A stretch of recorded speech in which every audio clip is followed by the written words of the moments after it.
زه به یو ښه مثال درته وایم طالبانو که انسان یو کال په خپله سترګه باندې پټۍ ولګوي یو کال بعد د خپله سترګه راخلاصه کړي طالبانو دید به کوي که به یې نه کوي هسې زه یې هوښیار پوښتنه کوم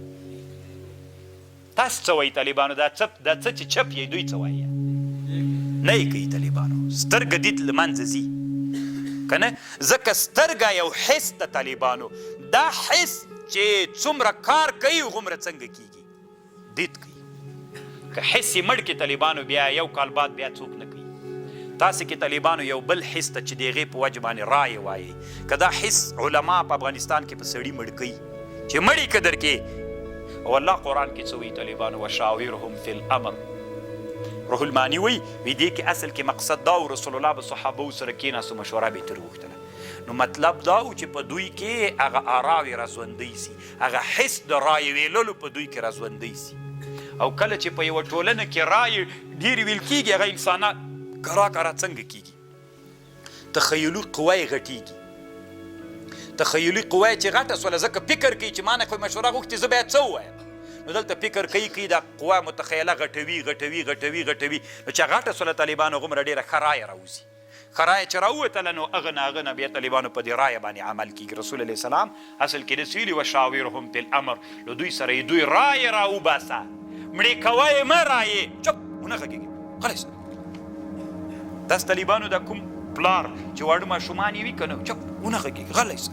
طالبانو دا بېچارهګۍ چې غټ ملا وي دا زوی غلی مجلس کې ناست هېڅ هم نه وایي تاسې داسې پلرونه پېژنئ چې خپل زمن یې په خپل ژوند کې داسې تربیت کړي همداسې ډارنې تربیت کړي اوس چې غټ مجلس کې بېچارهګۍ ناست یې نسي غږېدلی که نه همدا طالبانو دا حس پکې مړ ده خو بعضې انسانانو خپل زمن تربیت کړي طالبانو هغه حس یې پکې څنګه کړی ده راژوندی کړی ده خبر پوهېږم تاسې ما سره وعده کوئ چې خپل اولادونه خپل ماتحت خپل افراد که قمندان شوي که والي شوي که شیخ الحدیث ولې هغوی هغه رایې به څنګه کوي که تا غلام مو څه پروا کوي مشورې ته راوغواړه مشوره ترې وغواړه الله امر ده وشاورهم اوس طالبانو ورونو فی ظلال القرآن کې علامه شهید سید قطب ځکه طالبانو دا د حکومت ولی تفسیر ده دا د چا تفسیر ده دا د حکومت ولی تفسیر د طالبانو تاسې اوس دې خبرې ته غوږ ونیسئ طالبانو رسول علیه السلام چې کله احد ته تله د احد په جهاد کې د صحابوو نه څوک وغوښتې د مدینې د خلکو نه مشوره یې غوښتله صحیح ده دا خو ډېره خوندوره مشوره واله ویې غوښتله خو یو ټکي ته یې تاسې فکر وي نبي علیه السلام طالبانو ورونو خوب لیدلی د الله د طرف نه نورې ډېرې علامې په دې باندې وې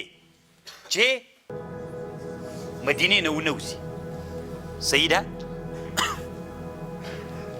او د جنگ قانون هم دا د ګوره طالبانو دی وایي ځکه دا طالبانو دومره خطرناکه سړی تېر سوی دی وایي جنګي قانون مجاهدینو تاسې نه پوښتنه وکړه منځ کې خو به ناست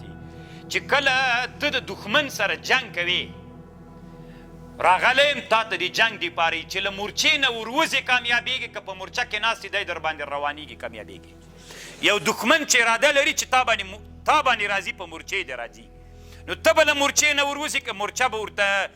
کې به ناست دښمن سره به له غجې نه جنګ کوي باید ورنوځي خصوصا چې هغه کلا وي یو غټه صحیح ده نو طالبانو دی وایي علامه شهید سید قطب رحمه الله وایي څو دلایل موجود و رسول الله څو خوبونه لیدلي ول نور ارهاصات موجود ول چې باید رسول الله له مدینې نه ونوځي جنګ ته د احد عسکري قانون نبی علیه السلام په عسکري قانون باندې هم ډېر پوهېده عسکري قانون هم دا و چې مدینه کلا ده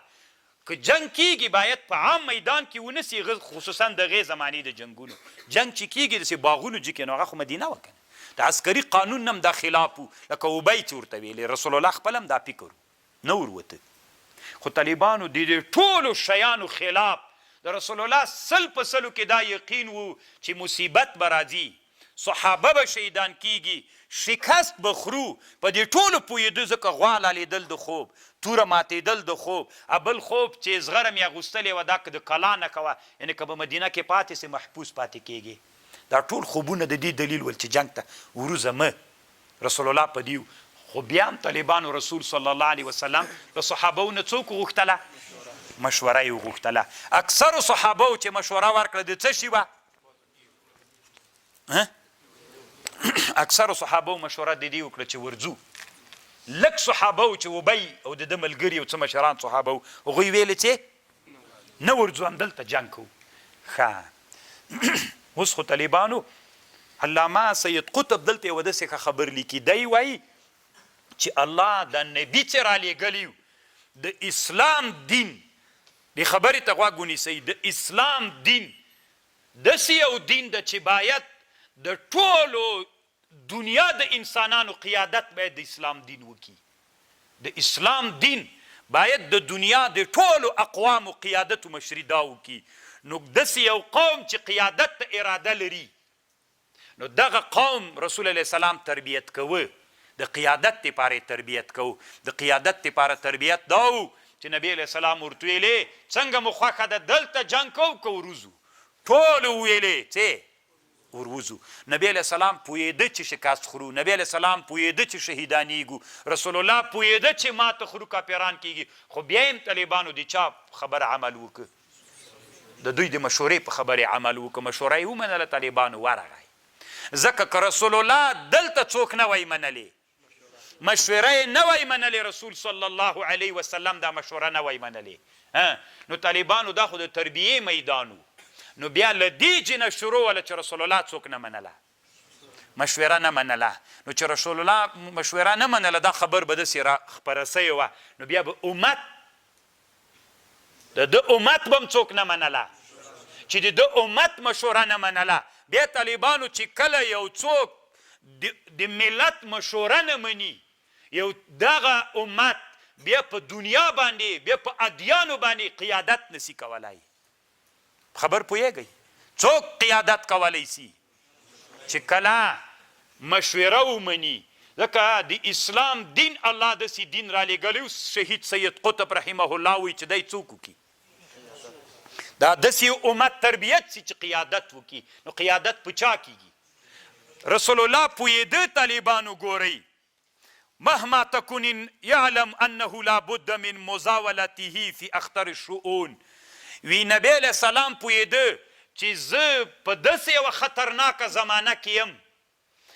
که وروځم شکست خورم، که نه وروځمه مشوره نه منل کیږي. سره له دې الله ماته امر کړی وشاورهم فی الامر، د امت له دې سره بلد که چې مشوره ومني،